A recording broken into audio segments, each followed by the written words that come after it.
জ্যৈষ্ঠ মাস মানে পাকা আমের সমারোহ। পুরো বাড়ি পাকা আমে গন্ধে ম ম করে। যাদের বাড়িতে গাছ আছে তাদের তো করে, তাছাড়া যাদের গাছ নেই তারাও কিন্তু বাজার থেকে কিনে আনে। কিন্তু এই আম যখন শেষ হয়ে যায় তখন কিন্তু আম খেতে ইচ্ছা করে। তো এই আমটা আমরা কিভাবে সারা বছর সংরক্ষণ করতে পারি ফ্রিজ ছাড়া, আজকে তোমাদের সাথে সেই প্রসেসটা দেখাবো। আর দেখাবো, দেখো, ম্যাঙ্গো ফ্রুটি। বাজার থেকে চড়া দামে কেমিক্যাল যুক্ত ম্যাঙ্গো ফ্রুটি না খেয়ে বাড়িতে fresh mango Frooti, mango juice তৈরি করে নিতে পারবে, সারা বছর খেতে পারবে। আমি যেভাবে আজকের ভিডিওটা তোমাদের সাথে শেয়ার করছি, কেউ স্কিপ করো না, প্রথম থেকে শেষ পর্যন্ত দেখো। আশা করি ভালো লাগবে এবং সবাই উপকৃত হবে। তো কথা না বাড়িয়ে চলো মূল প্রসেসে যাওয়া যাক।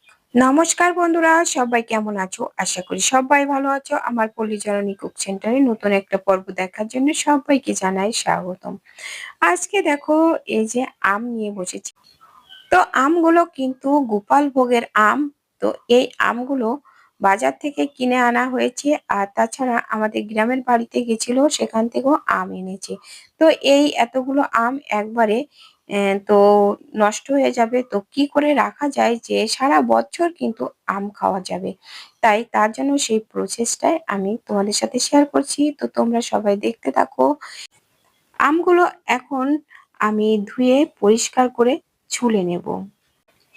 তো আমাদের তো ফ্রিজ আছে, আমগুলো তো ফ্রিজে রেখে দিলে অনেকদিন কিন্তু ভালো থাকে, কিন্তু যাদের ফ্রিজ নেই তারা কিভাবে সংরক্ষণ করবে, তো সেই প্রসেসটাই কিন্তু আজকে তোমাদের সাথে শেয়ার করছি। তো কেউ স্কিপ করো না, পুরো ভিডিওটা দেখতে থাকো।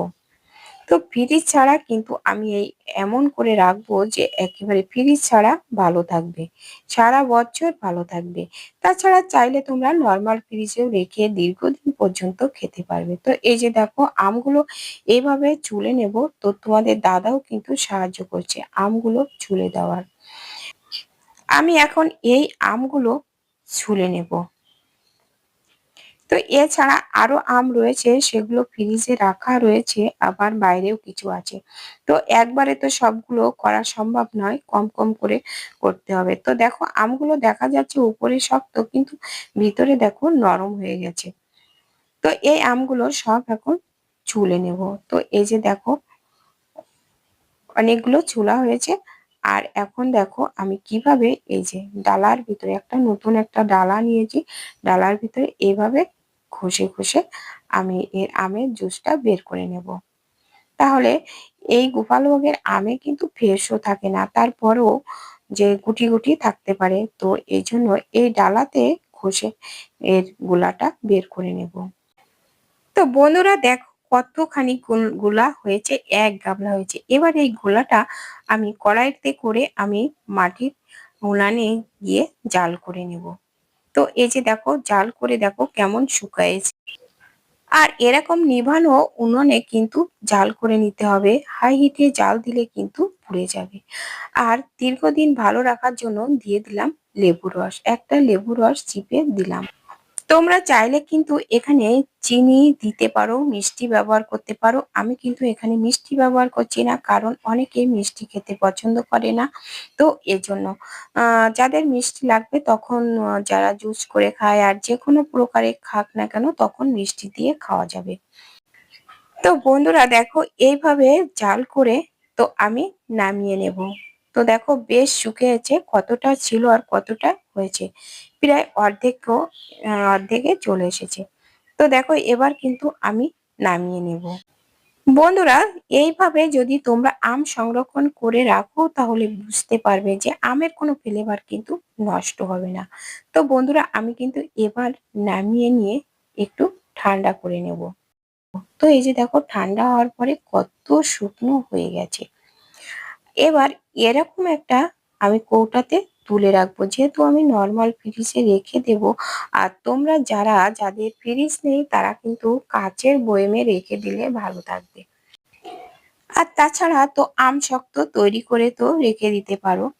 তো আম শক্তের ভিডিও আমি একটা শেয়ার করব পরবর্তী দিন, যে একেবারে রোদে দেওয়া ঝামেলা ছাড়াই আম শক্ত কিভাবে তৈরি করতে হয় সেই ভিডিওটা আগামী দিন আমি দেওয়ার চেষ্টা করব। তো এই যে দেখো আমি এই যে কৌটায় তুলে নিলাম, নিয়ে এবার একটু আর কি আমি রেখে দিচ্ছি গাবলায়, যে কিভাবে আমরা এটা দিয়ে জুস বানিয়ে খেতে পারি। তো বাজার থেকে যে আর কি ম্যাঙ্গো ফ্রুটি কিনে না খেয়ে এইটা দিয়েও কিন্তু ম্যাঙ্গো ফ্রুটি আমরা পরবর্তীতে ফ্রিজ থেকে বের করে খেতে পারবো। তো কিভাবে এটা জুস তৈরি করব সেটাও তোমাদের সাথে শেয়ার করব। আর এরকম চামচ দিয়ে একটু চেপে চেপে নেব, যাতে করে ওর ভিতরে কোনো বাতাস না ঢোকে থাকে।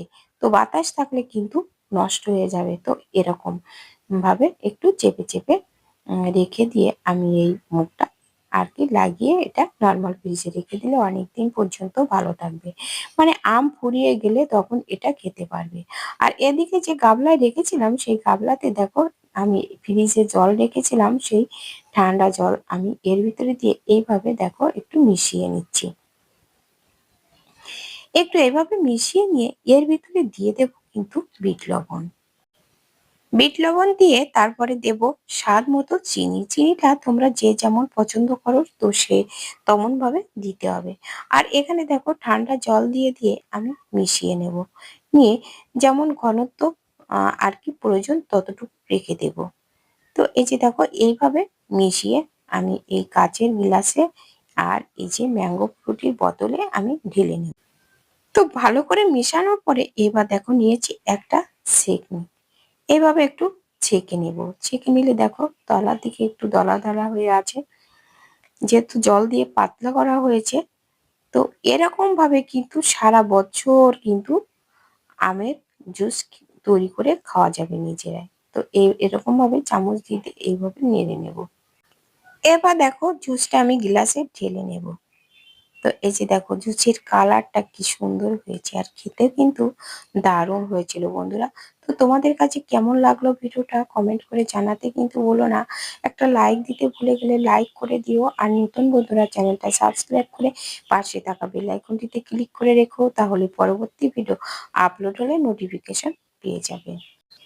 আর পেয়ে যাবে সুন্দর সুন্দর ভিডিও, অজানা অনেক টিপস। তো বন্ধুরা এই যে দেখো ফাইনালি আমার বোতলটাও ভরা হয়ে গেছে। এই যে দেখো ম্যাঙ্গো ফ্রুটি কত সুন্দর কালার হয়েছে দেখো, খেতে কিন্তু দুর্দান্ত হয়েছিল। কি বন্ধুরা তোমরাও এভাবে জুস বানিয়ে খেয়ে নিও।